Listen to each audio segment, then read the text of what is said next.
Please remember, the views expressed on Albertans in Space by our guests and hosts alike are opinions and do not represent the entire industry as a whole. Our podcast serves only as a platform, and all topics discussed are primarily for educational purposes only.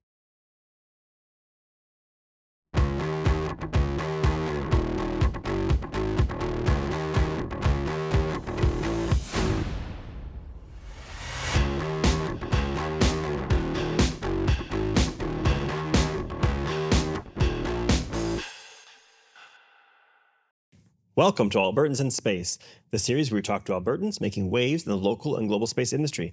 Today's episode, we speak with Jennifer Howse, an education specialist at the Rothney Astrophysical Observatory. I'm your host, Zach Trolley. And I'm your co-host and Ursa Major's long-lost cousin, Megan Westel Major. Zach, have you recently used a telescope? I have not. Why do you ask? You should look into it. Oh, I gotcha. Jokes. It's more of a pun. Puns. Albertans in Space is filmed in the city of Calgary on Treaty 7 territory. This land, traditionally called Mohkinstsis, belongs to many nations and peoples who make their home here. We honor the traditions taught to us by elders to acknowledge the generosity of Mother Earth and to take care of our land as humanity expands to new worlds. Hey, Megan, have you ever been to the Rothney Observatory? Embarrassingly, no. Yes, I have, but when I was a kid, I never went for school trips. Recently, we did meet our guest for this episode, Jennifer Howse, on site at the Rothney, and she toured us around the facility and gave us a history lesson. Nice. I would love to go at night to witness the true magnification powers of the telescopes on site. Have you? I have. You can go there and actually see the rings of Saturn. So I've been there a few times, and I've given a talk on Mars there. Sandra was able to check out the most recent Milky Way nights that Rothney organizes in the summer months. There are dark sky events happening throughout the year that are open to the public, and they're only $10. They sell it fast, so they get it going. Make sure you book early. And whenever I visit, I'm always amazed that we have these world-class facilities right here in our backyard. Alberta actually has a few observatories. Where was the first observatory built in Alberta? I will check my notes and tell you. I believe it was in Menook, Alberta in 1916, about 136 kilometers north of Edmonton near Athabasca. Another observatory with historical significance was in Newbrook, Alberta. It's famous for capturing the first image of Sputnik in North America. It closed in 1970 as the government consolidated astronomical research at Menook, Alberta. These places sound made up. I'm so sorry. Anyone who lives in Menook or Newbrook, I'm sure we'll visit someday, I promise. If we're making a list, we need to add Vulcan to that list. That's right. Yes. I believe that they have a really strong Star Trek-y community there. A few there, yeah. Yeah, that's great. We'll put it on the list. Okay. Can we do it this year? Do we have it in the budget? Can we teleport there? Can we tech team? But no, I'm getting no's from tech team, no teleporting. Did you know that there are 5 observatories in Alberta? Lethbridge has the Old Man River Observatory. Medicine Hat has the Sunridge Observatory. There's a TELUS World of Science up in Edmonton. The Eagle Butte Observatory south of Dunmore. And lastly, we have the Wilson Cooley Observatory operated by the Royal Astronomical Society of Canada, located in De Winton. I'm embarrassed to say that I didn't know any of those places existed, but I can't wait to check them out in future seasons. When was the last time you went to Banff? You know what? I go there quite often because I'm a snowboarder. I go in the winter, obviously, and in the summer, there's a cool trail between Calgary and Banff called the Legacy Trail that I like to go and bike on. Well, next time you're there, in Banff, there's a heritage site known as the Sulphur Mountain Cosmic Ray Station. Originally built as a weather station in 1902, it will be used to research in the contributions to the International Geophysical Year. I have no idea what the International Geophysical Year is. Can you tell me? I absolutely can tell you. It was a global cooperative of scientific programs conducted to study the Earth and its environment in the late 50s. 67 countries and 30,000 scientists participated in this program. The research studied 11 fields of geophysics that included aurora and airglow, geomagnetism, meteorology, oceanography, seismology, and solar activity, making it the first regular monitoring of ice caps and atmospheric carbon dioxide. So a pretty important collection of scientists coming together to make a huge impact on environmental studies. And what's even bigger is that the initiative demonstrated that humanity can unite together for a common good. As quoted by U.S. President Eisenhower, the most important result of the International Geophysical Year is the ability of peoples of all nations to work together harmoniously for the common good. I hope this can be a common practice in other fields of human endeavor. You know, humanity can achieve such great heights when they allow themselves to revel in what makes them passionate. Hear, hear. I know a very passionate human that we're speaking with today. Amazing. Shall I introduce her? Please do. Born and raised in Calgary, Jennifer Howse is a very well-respected member of the STEAM community. For over 19 years, she has served as the education specialist at the University of Calgary's Rothney Astrophysical Observatory, in charge of outreach. Jennifer has curated original experiential programming at the RAO, connecting students and other space enthusiasts to the Earth, the sky, and the universe beyond. She is a director of the International Dark Sky Association's Southern Alberta chapter and is the bridge between the RAO and its local dark sky partners. She has been a speaker at numerous conferences such as the Open Cultural Astronomy Forum, International Dark Sky Association, the Association of the Experiential Educators, and the Palliser and Calgary Teachers Conventions. In 2007, she published her book Métis, where she outlines the traditional ways of life of the Métis, their religious beliefs, their celebrations, and their artwork. Jennifer is a member of District 6 of the Métis Nations and belongs to the Howse family lineage, which includes Jane Howse, wife of Sam Livingston. Her research focuses on Indigenous ways of knowing and their intersections with scientific knowledge and discovery. As a passionate pioneer in her field, Jennifer hopes to provide as many physical, philosophical, and cultural opportunities for people to reconnect with the wilderness of the night sky. In addition to all that, she is also the very first in-person interview we're having on Albertans in Space. Oh my God, that's right. Right? Exciting. So let's rearrange the studio and then we'll bring her on for the interview. Welcome, Jennifer. The orbits of the sun and the moon are fundamental knowledge with the traditional ways of knowing of the Indigenous peoples of southern Alberta. The sun and moon rise and set are woven into the transfer of knowledge between generations. This science of comprehending the motion of the sun and the moon in the sky were key to using the sky as a clock, calendar, and a compass. Well, Jennifer, thank you so much for joining us here on Albertans in Space, where it's lovely to have you here in our studio. Okay, thank you so much. And I'm really happy that you're concentrating on Alberta. We're leading in so many industries and technologies that have to do with space, understanding of space, satellite technology, all of those great things. And so I'm really happy that, you've got a podcast that's recognizing all the advancements that we're making and the future that we have here. Well, thank you very much. That's awesome. We've been learning so much about Alberta and the history, of, going back decades. And we always ask our interviews where their passion for space started. So when did you start looking up at the night sky? When did that happen for you? I love discovery. I love the idea of the unknown. And I've been like that since I was a kid. I was always very interested. And so I'll give you a little example. Back in the days when they had things like libraries with books, when I was about 11 years old, I discovered a book on the Tunguska event, which was that large explosion that happened over the skies of Siberia. And I believe it was 1908. Yes. And I think I took out that book 12 or 13 times just reading about it. And I was quite fascinated by it. I was fascinated as much about the events that happened, but all of the stuff that they say, well, we know this part, but we don't really understand what's going on here. And I love the fact that there was so much more to learn about this event.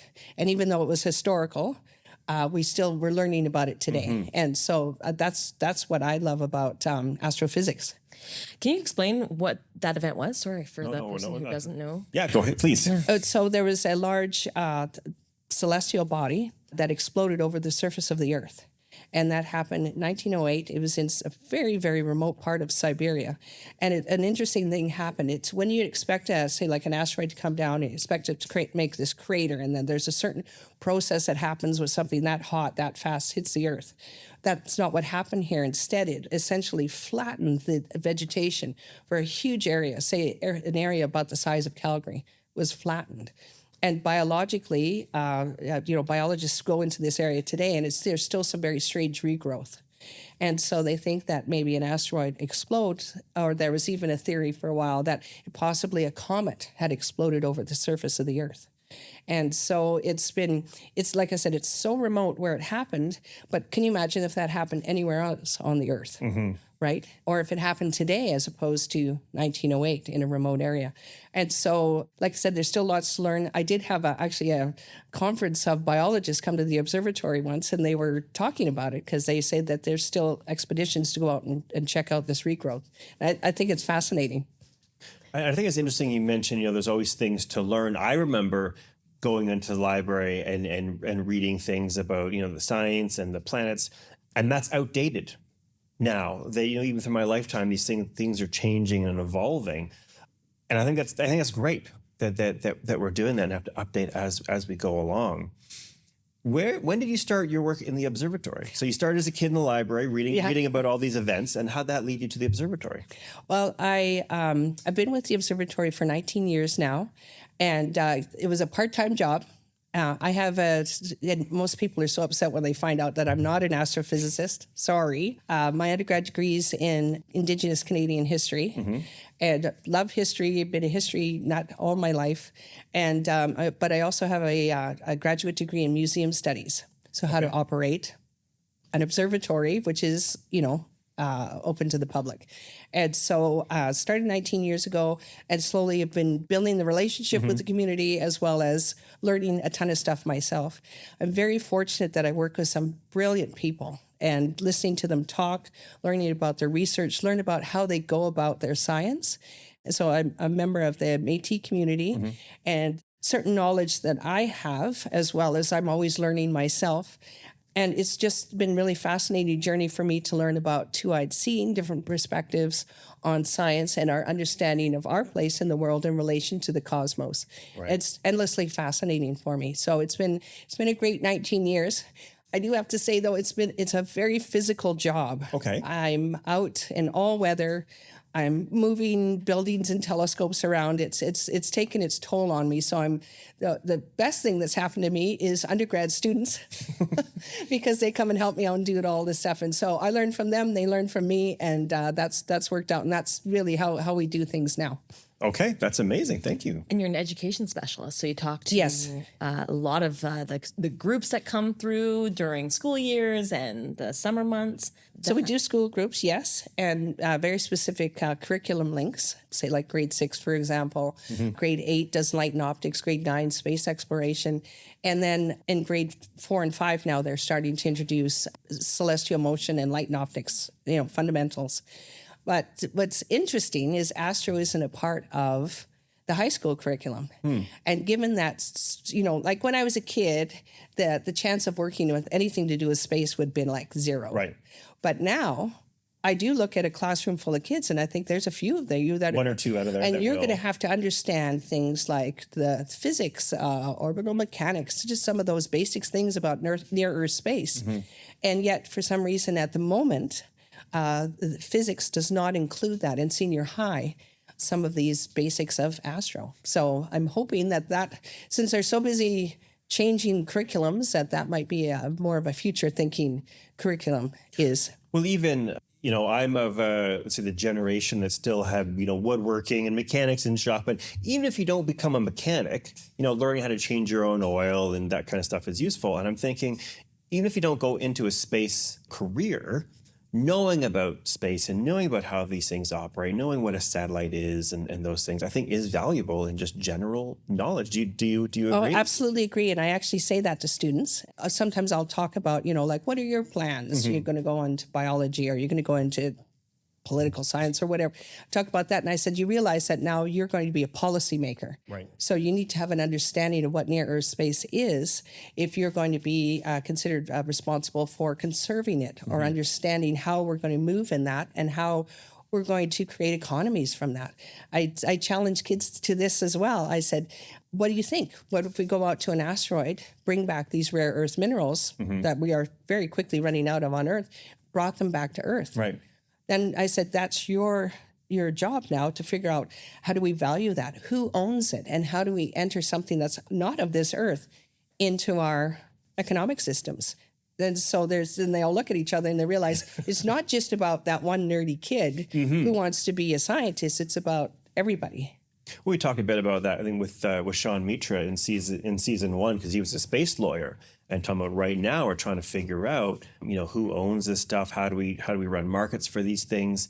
And you're right, it's not just the space people that need to know how to do that. It's a lot of people, even the person may be working in shipping and receiving. One day they might be shipping and receiving from space. Exactly. We don't know. Exactly. Yes, it's true. People with so many different types of talents in the collective consciousness of space, not just the astrophysicists. So it's a good thing that you aren't. So you're promoting the education side and the knowledge side and the Indigenous perspectives and the sky stories that I think we would love to know more about a little bit later. That's actually a good example when you talk about like space travel, that you can bring Indigenous knowledge in how people can live and cooperate together.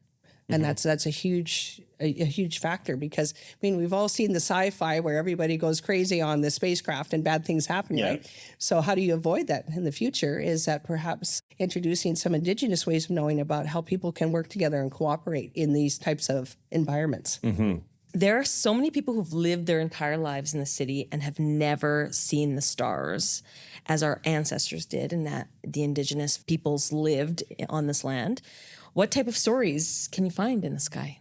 This kind of mythologies are wonderful. I'm a huge fan of J.R.R. Tolkien, and I'm going to get the quote wrong, so just everybody relax. I got it wrong, but essentially what he says is mythology is the divine truth of a culture. Right. And so in saying that, when you do listen to the various stories very carefully, there's so much science there's obviously observed science certainly about when a constellation will be in the sky at certain times of years, and how there's land-sky connections, say, between the shift of the Milky Way, seasonal shift of the Milky Way, where it meets the land. And so it's a tool of wayfinding, but it's also spiritual and cultural. So when we're talking about people not seeing the stars, essentially we're denying people this opportunity to connect with the natural world. And we're all the poorer for it. Light pollution mitigation is a huge thing that we advocate for at the observatory. All observatories, lots of astronomers talk about this. It's very, very important. And Dr. Langgel puts it a really good way. He's the director of the observatory, and he talks about it as if something is really overlit, there's probably a good indicator that there's some unsustainable activity going on. It's kind of like a marker for unsustainable activity.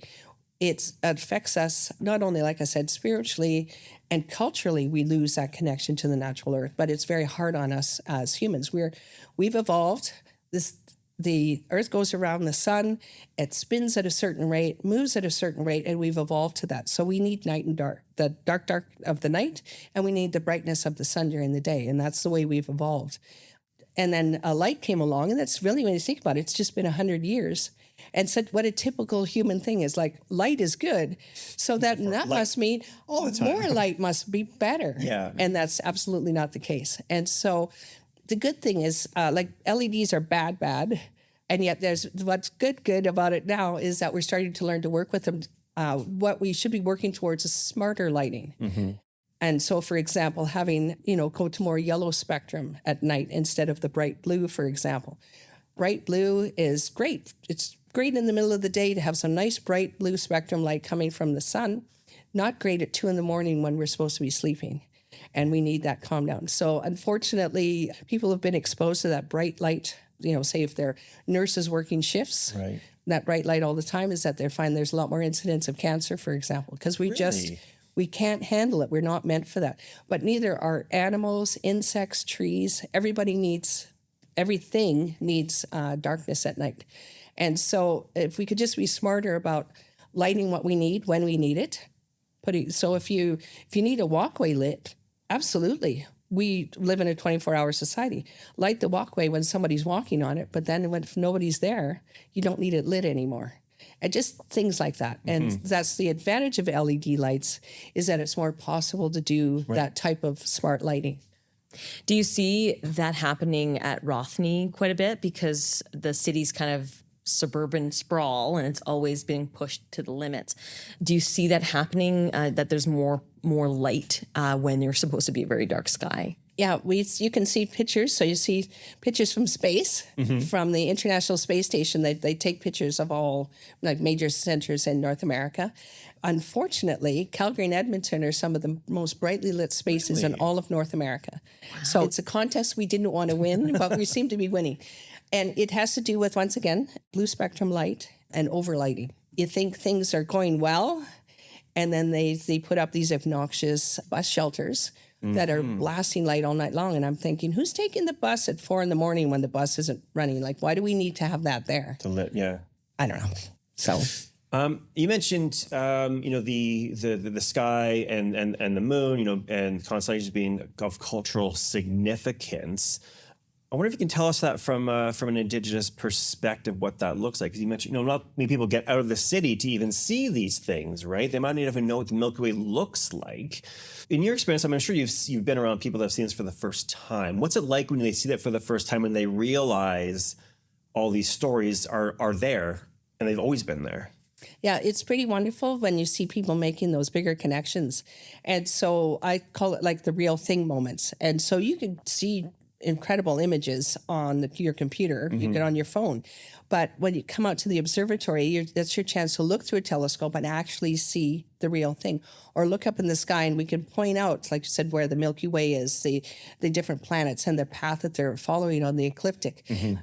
Probably the best moment for people is when they see Saturn, because it's as advertised, right? You can see Saturn, but those incredible rings. And so we call it having your Galileo moment, because Galileo was the first one to see those rings and that gap between the planet and the rings. And you get a real wow.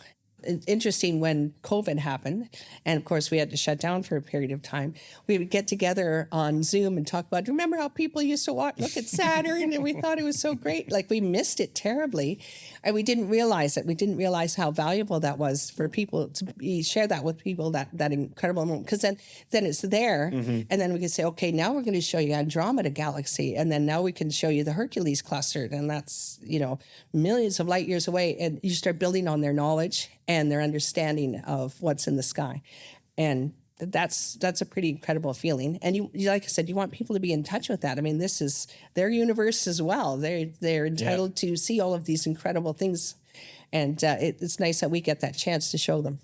Well, we talked to Robert Thirsk, and he mentioned, when he was a kid, I think in 8 or 9, was when the Apollo landing happened. And he told us, he remembers like watching the TV, going out in the backyard, looking at the moon, going back at the TV and going, there, there. Like, there's people up there. And his mind trying to reconcile that. And I think it's just magical that you get to see that happen to all these students. That's fantastic. Yeah, and so that over 50 years ago, and if you can believe it, I still get people come and say, oh, the moon landings were fake. And I was like, even if it was, who cares? I said, the James Webb Telescope is in space right now. And have you seen some of the latest discoveries? Like, it doesn't even matter anymore. Right. Like, if that was... We're so far beyond, we've seen magical things beyond that. But I mean, all we have to do is look at our smartphone, and then there's our evidence that the moon landings actually occurred. So I'm cool with that. Yeah. But I'm just like, there's so much happening right now. It's like, let's argue about what's happening in space right now, because that's cool. And then the Vera Rubin Observatory telescope just turned on. And I'm not sure if you're familiar with that. It's a very wide field of view. So make sure I got all my numbers correct. So it was about 1999, about that, the Rothney Observatory bought a fancy camera. Okay. For $65,000. And it was fancy, and it was a single pixel camera. You hear that, crew? 1 pixel. Okay, so we got more pixels now. Yeah. And now the Vera Rubin camera, so at that observatory, it just turned on, and I believe it's 3,200 megabytes. So that's and where's this telescope located? At the observatory. Vera Rubin is an astronomer.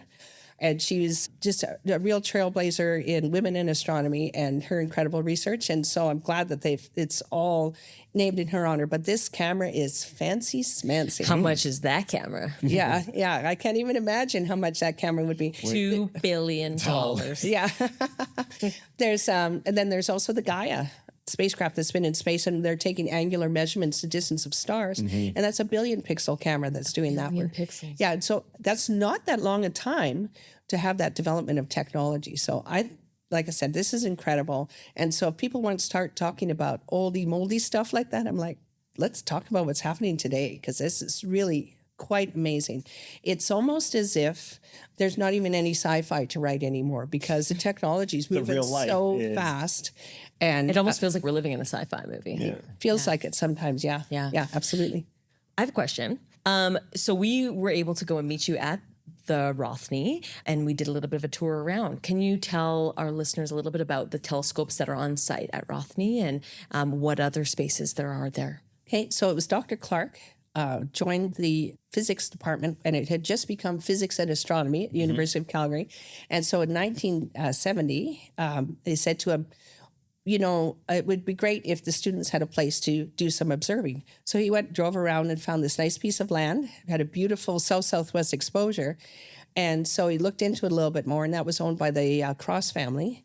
And Sandy Cross, a grandson of A.E. Cross, found out they had wanted to build an observatory there, and he donated a quarter section of land, which is a massive donation. It is something that the university's been so grateful for all along. So we have had this beautiful piece of land, full quarter section, and then slowly over the years, the telescopes have been built up. So the first one was put in place in 1972. And that's when the observatory was, inaugurated. And since that time, there's 5 research telescopes. 4 of them are optical. 1 of them is radio, but they're very different types of telescopes. All except for our radio telescope. That one is, we've got an intern, and he's going to be working on that this year. You can connect them over the internet. And so there's wide field of view, very unusual telescope. Got our real workhorse. The Clark Malone telescope, and that's one that a lot of the students use for their observing courses. And then, of course, the large 1.8 meter ARCT telescope. And that one's just gone through a retrofit. They've been testing, and so they're almost ready to start some science with that again. Amazing. What's the difference between a radio telescope? It has to do with the wavelength of light that is detecting. And so it gathers radio light, as opposed to optical light, which is the same light that we see with our eyes.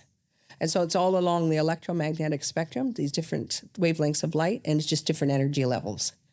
So, I mean, we mentioned looking at Saturn. I remember the first time I looked at Saturn, which is amazing. But there's still science happening at the observatory. We're doing new things there, correct? Yeah. So our current intern, Zach, is working on exoplanet research. And so he's been doing a lot of, some of it's verifying what's already been, that they've confirmed, or maybe he's doing like a second sort of observation of it. So he's doing that type of work. And he's doing that with the ARCT. That's been pretty cool for us. A cool thing about it for me, so I grew up at a time where we're watching Star Trek, right, with my dad, and it was science fiction at that time. Right. There was a possibility there was other planets. And so now in my lifetime, not only have we discovered some of them, we've discovered thousands of them. And to be able to be working at the observatory when they're doing that kind of research and understanding a little bit more about how these exoplanets, some of them, how these planets are interacting with their star, for example, is certainly changing our idea about what a solar system is and what planets will form around what type of stars. Like, there's so much information there. It's a lot of fun. I remember a few years ago, I would go into classrooms and talk about, space and that thing. And I had a slide on exoplanets. And every few months, I would have to update it because I think I started out with, we found 604 planets. And then then it was, 1,000 and whatever. Then it was 2,000. Yeah. We keep finding more and more and more. And you're right. And some of the weird ones that would come up, and they'd be like, well, how is that possible? And we look at our own solar system, like, this is how it should be, but it's the only one we've ever seen. And now that we've seen, thousands of different ones, we look at ourselves differently. It's like looking at a different culture or different, even cuisine, right? You've been eating this. Oh, this is how breakfast is. But what about breakfast in other places of the world? I didn't even know you could do that for breakfast. That's amazing. But it also pushes back on our understanding. So it's interesting we know more about our star as soon as we start comparing it to other stars. Right. And that's true we know more about now our solar system because we've compared it to other solar systems. So it's really interesting, and it's kind of wide open research right now. There's so much more to learn. And that's another part that I think is really cool. So much to learn. And I've had breakfast in other countries. It's delicious. Yeah. What's crazy is that we're still discovering things on Earth, and we live here. Yeah. There's deep parts of the ocean. We still don't know, what lurks down there. But I bet it would be great for one day to see, another Earth or like another life on ours on this Well, planet. there is that tantalizing possible life planet. Because, there's so from our understanding of our solar system, we have the Goldilocks zone, which incorporates where liquid water could be.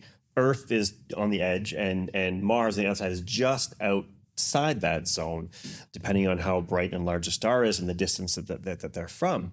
And now looking at these different planets and where they are from their sun and how bright their sun is, we can say, okay, they're inside this Goldilocks zone. When a planet does a transit, we can see the sun's light shining through its atmosphere. So these very powerful telescopes are able to see James Webb. to see the My light favorite. shining through the atmospheres of these planets light years away and seeing what gases are in the atmosphere. And it's starting to look more and more like Earth's atmosphere. So this one discovery this is just like about a month old or so. So that process that you're talking about, James Webb has a gizmo on it called a spectrograph, and it's able to actually identify what the planet's atmosphere is made out of. And they found biological markers that are very consistent with what we see on Earth with, say, for example, plankton. So this would have been, it's a water world. And so it's very exciting.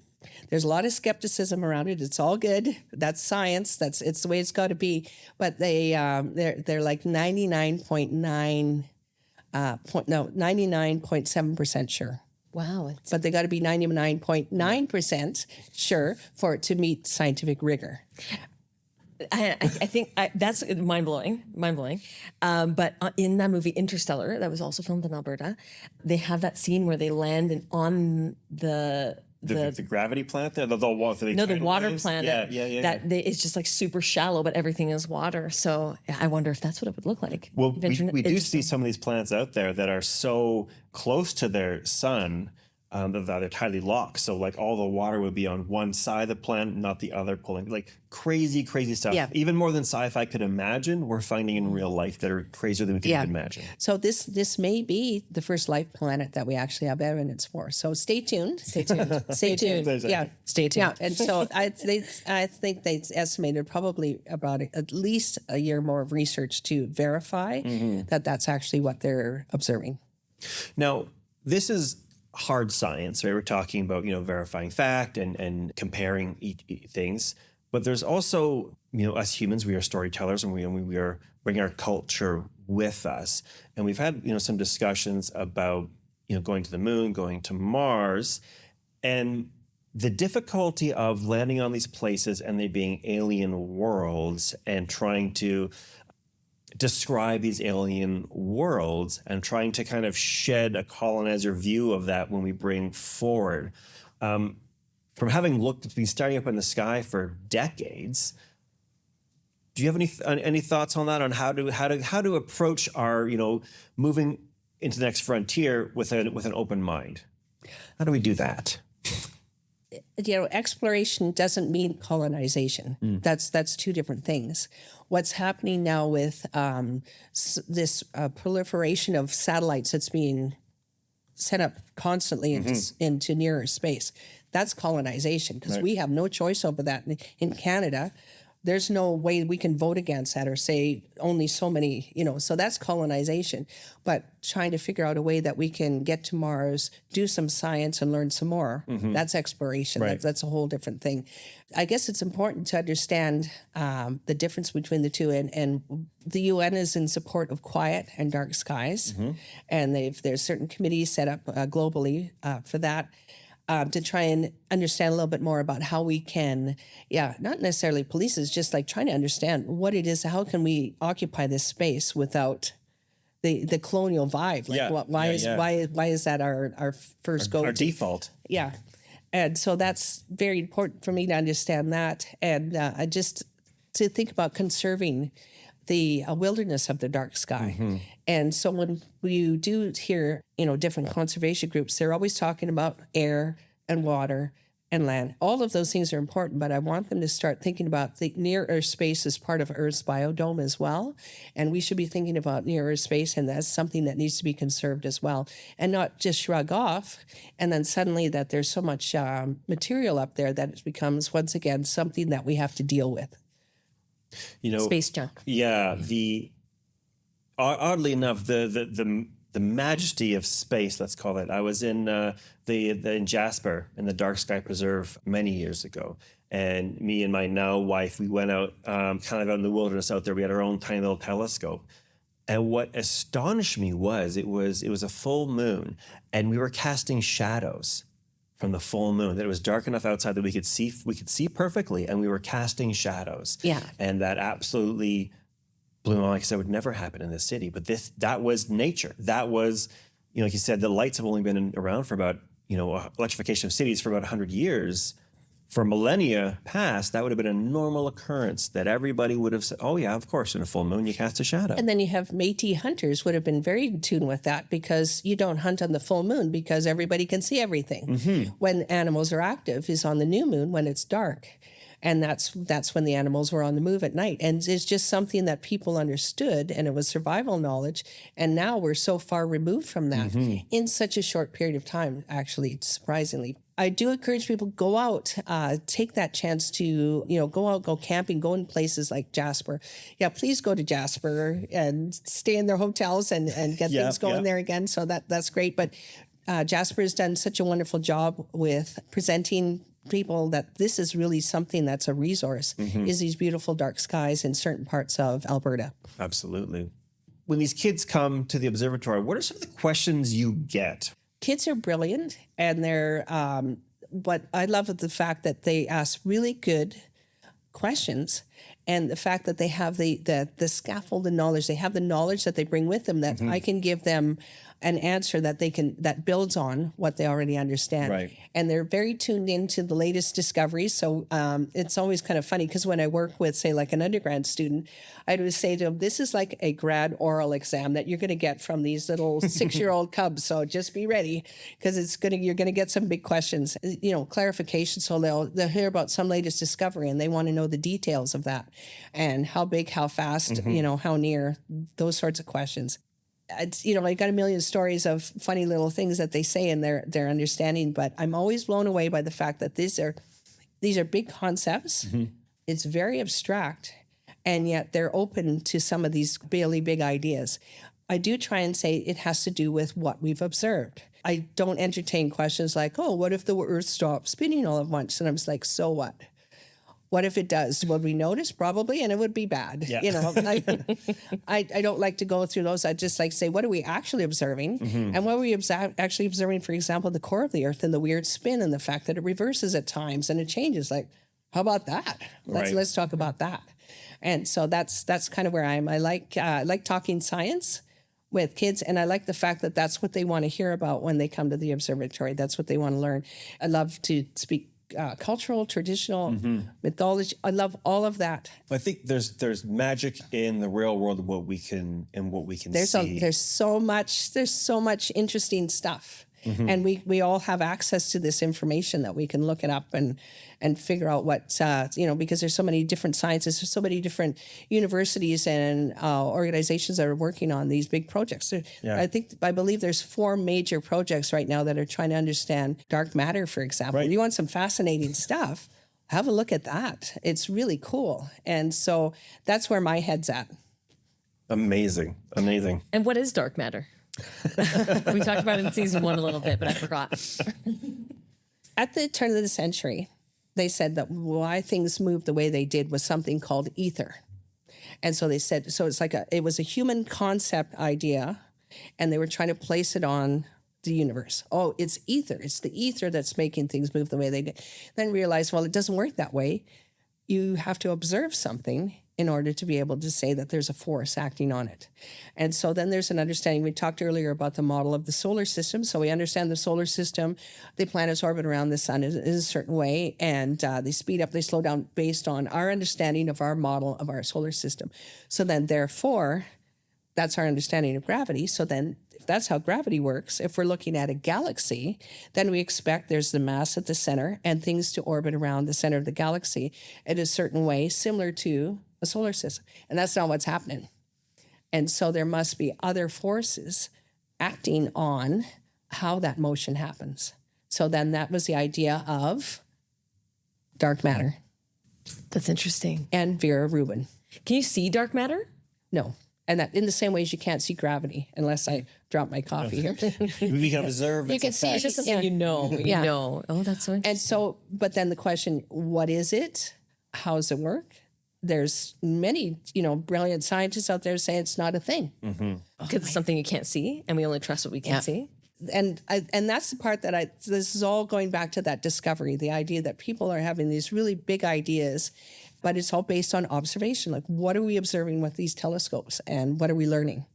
Well, I think, on that topic of, we're trying to figure out what's out there. We don't really know. It comes to mind, was it the deep field view where they pointed the dark point in the sky? Can you tell us about that in terms of like just looking into what we don't know? So that's my favorite image from the Hubble Space Telescope is this deep field. And so essentially they looked at a tiny, tiny, tiny little speck of the sky. And they opened up the camera for, I believe, 24 hours, if the shutter was open that long, and it collected all this light. And in that light, it's incredible, all of the galaxies that were in this little tiny piece of space. And it really introduced us to the vastness of space and the trillions of galaxies that are out there. It's mind-blowing. Like, the Hubble has taught us so much. And the fact that we're just going to let it degrade its orbit and fall in the ocean makes me so sad. What's happening? Yeah, eventually the mission will be over, and they'll just let the telescope essentially degrade its orbit, and then it'll probably just fall in the ocean somewhere. Isn't that sad? That's so I think we should go and retrieve it and We should give it a proper burial. or put it in a museum somewhere, because we've thought it's taught us so much. Yeah, to bring it back down somehow, or save it for push it maybe up higher up so we can bring it down at some future point or something. When is its mission over? They keep finding extensions and it's just like Cassini, the mighty Cassini. They kept finding to do one more thing with Cassini as it was orbiting around Saturn, and then they finally let it just fly into the planet. That's a cool thing, just the vastness of space. And then now you can get deep field pictures like that from James Webb, which are detecting so much more. But also, like I'd mentioned, for example, the Gaia, there's also the Euclid telescope, and these are very wide field. And so now you're getting a wide field, so really big, many degrees wide image of thousands of galaxies within one frame. And that's like, once again, it just blows me away. I mean, I think when you look at those pictures, right, there's this saying, there's more stars in the sky than grains of sand on the earth. And you think, ha, ha, ha. But when you see these pictures and you realize the magnitude of what that means, it's awe-inspiring. I mean, I have trouble coming up with the words, really. Yeah, it's like, how do they make the sausage? you're seeing, like the reasons why we're studying. All we know is our experience on Earth, but maybe, in the near future, we can experience what it's like off Earth. Hopefully. You never know. So what's next for the Rothney Observatory? Is there any big projects you're working on? And personally, what's next for you? Well, for the observatory, like I said, start doing more science with our big scope. So we're really looking forward to that. And now always new observing classes, new groups of students come and they want to use the telescopes for their own particular research projects. And it's always fun to learn about that. So it's always, what's the next group of students going to bring to the observatory?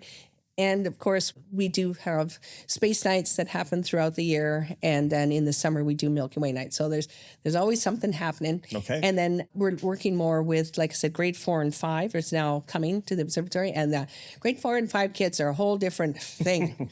And so we're learning how to teach light and optics to these learners. And, and that's been really fun too. Amazing. And with me, I used to write a lot. I haven't been writing as much as I'd like to, and that's definitely what I'd like to be doing in the future a lot more. Do you write about the space world? Are you a sci-fi writer? All sorts of stuff. Okay. Science fiction is an interesting one. I find that too often science fiction is always apocalyptic. It's always a morality tale that if we continue with this behavior or follow this ideology, it's all going to go bad. And I think, why does everybody want to read depressing future books all the time? Like, what about if something positive happens? I mean, think about the technology we live with today, that even our grandparents, if they had a chance to live as easily as we do, like, there's some positive things in the future. And when I see all these young kids come in, and some of them do have like, bad stuff. And I said, think happy thoughts. You guys this is your future. And there will be some incredible things happening in your future. But I think that's, all tied to the stories that we hear, right? So many people point to Star Trek as the the hopeful future and the pushing future. And you're right. You look over to movies now. You say there's a lot of downer stories. So I mean, I think we need more positive, more role models, more views of what we can aspire to be. I think this is a fantastic segue then into our book club segment. Let's grab our. I'm already wearing a hat. But Okay. Double hats there. We have our book club hats that we, that we perfect. put on. The book club is a chance to share a book. Maybe our audience will pick up, learn more about you, learn more about your perspective. So what book did you bring to book club today? So as I said, I'm a historian. I love the classics. It's classic sci-fi. I'm a Jules Verne fan. Right to the beginning. Okay. 20,000 Leagues Under the Sea. I just loved that when I was a kid, and just the idea of being on the Nautilus and, like you said, exploring the oceans and all of this unknown world. And that's absolutely something I enjoy. And Captain Nemo was fascinating. Now as an adult, I read that it's a character that was formed from revolutionaries that were around in the 19th century.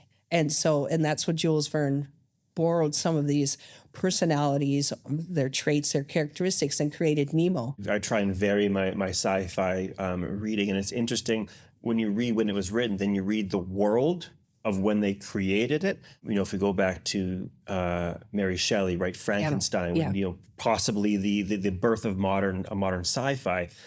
At the time, they were dealing with big storms, crop failures. There was large migrations, and those themes fit right into Frankenstein, with afraid of unknowns and afraid, immigration fears and all those things. And when you understand those lenses, I think it tells you not only about the story, but the people at the time, what their fears, what their hopes are, what they were trying to explain through this medium, which I think is amazing. Yeah, Mary Shelley certainly it's a social commentary as much as anything 100%. else. And I think that's what great science fiction is. It's a social commentary, and then you get to learn what they were commenting on. And usually if it's really good, it still applies today. Right. Yeah, absolutely. Yeah, they're all teachable moments, and they're culturally significant. And it's escapism as well, because that's why you read fiction. And it's such a telling historical kind of piece. So that's a great book for book club. Yeah. Thanks for bringing that. Thank you very much.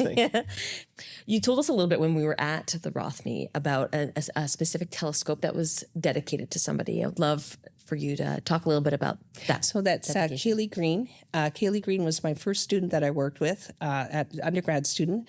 And she was a summer student at the Observatory, and she loved it there. She was a brilliant student. She learned how to operate all the telescopes. She did some of her research there, and her big goal was that she had wanted to go off and get her PhD.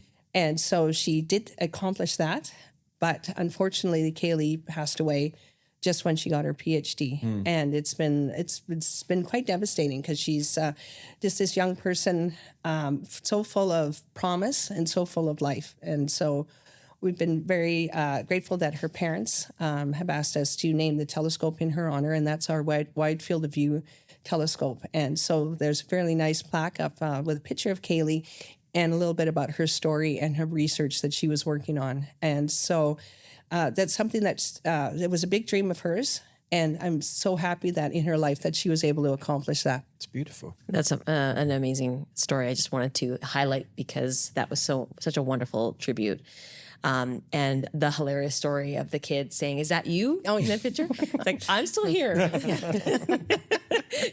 Thank you. But Yeah. And Kaylee was a lot of fun, and I still tell funny stories of, when she said there was a time when we had gophers keep trying to run into the big dome. So Kaylee and I would be with shovels trying to get them out the door, and she'd be screaming the whole time because she was terrified of these stupid gophers. But, just fun things like that. And that's the way I remember her. That's so lovely. We've come to the part of our interview where it's called Ask a Space Question. Okay. And our lovely producer and writer Sandra Lynn is going to take place with Zach. Yeah. Hi, how are you? I'm good. Great.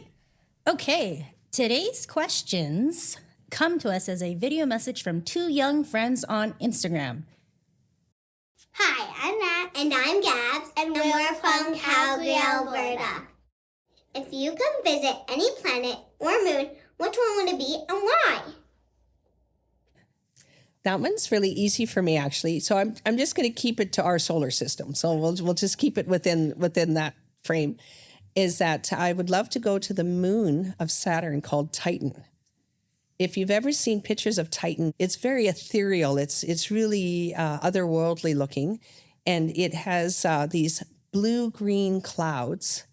And then when you peer below those clouds, then you see there's methane lakes. And so imagine that if it was you're going to this other world that has all the different colors, but yet the same thing. So there's lakes, there's water systems, all of that cool stuff. But at the same time, is that, imagine looking up and seeing these blue-green methane clouds. And so I had thought it was a little bit Earth-like, but it's just strange enough to, to be very otherworldly. And I know that we can send robots. And we send robots to different places. And robots go and they collect data and they take pictures and they do robot-y things. But for human experience, imagine the poetry you could create after visiting the surface of Titan and seeing all of this beautiful atmosphere and seeing these wonderful methane lakes and just the rolling hills. And it seems like it's a very fascinating place to go and a very, like I said, a very ethereal and very poetic place to go. I love that word, otherworldly. Oh, that's 2 words, but yeah. Yeah. It's wonderful. Okay, second question. What animal would you bring to space and why? That one's really easy. And anybody who knows me, I'm a huge, huge dog fan. I love dogs. I love all dogs. In space, if you imagine yourself that you're aboard a spacecraft, what we really need is connections. We're human, we're social creatures, and we love to be connected. And what's a better companion than to have a little dog with you? Especially when you could teach the dog to do special things. So, for example, dogs have super duper noses, and they can spell out so many different things. You could use that very well in a spacecraft, especially with electronics. So there's lots of things that a dog could add to that too. And so, I mean, other than having to clean up after the dog on the spacecraft, that's the only downside that I see. But definitely Gravity. Yeah, there you go. Definitely, if I could have a dog with me in space, then I think I could do just about anything. Okay, can I say something a little gross? You could take a capybara with you because they eat their own poop. That's brilliant. Maybe you could train a dog to do that. I don't think you need to train. No, I don't think so. Some dogs do it. You're right. They do it. I forgot They some do dogs it. Capybaras are really nice and they purr. Oh, that's right? And they purr? Yeah. She says they do. Yeah. Amazing. Got to fact check. Do you this, have a but- dog yourself? Not anymore. So she's gone now, but yeah. They're such a wonderful addition to our lives. So Yeah, absolutely. And so, like I said, being in space, imagine that it's just so isolating and you're far. But if you had a little friend, think how great that would be. less isolating for Yes. sure. Thank you so much for answering our questions. Bye! We'll get Zach back in here. Ta-da! Ta-da. I think we went through everything, didn't we? I think so too. Yeah. Okay. Thank you so much for joining us today great. for the episode on Rothney. And you taught us a lot about the night sky and the future and what we can expect from if we continue to keep the lights on. and I can't wait to read your book. Yeah, that's what my family keeps saying to me. Go write the read book. book. Just a little note, if Yeah. I direct people to our Absolutely. website, the Rothney Observatory website, go to the community section, and there's a section in there called Indigenous Skies. And we've worked with a lot of people, and we've got Métis astronomy, Indigenous astronomy, some stories there, connections to constellations. There's a lot of information there if people want to learn more. Beautiful. And you know what? I think come winter time, we might have to put our heavy winter boots on and come out and stare at the sky with you this winter, for sure. No, it sounds great. November and February best if you want to do some observing. Those can be the best nights. Those are those beautiful, no humidity, crystal clear nights, and sometimes they're just beautiful. It's chilly. We'll put our heated socks. on, Yeah, we'll heated get gloves. some. We'll sort it out. Yeah. Yeah, it's chilly, Layers. but it's worth it. Okay. I'll put it that way.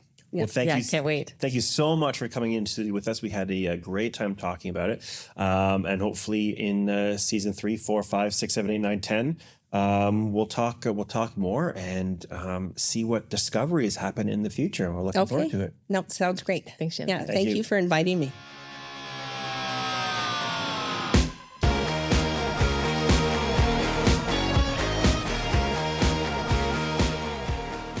We would like to thank Jennifer Howse for joining us today and educating us on the magical nature of stars and other galaxies.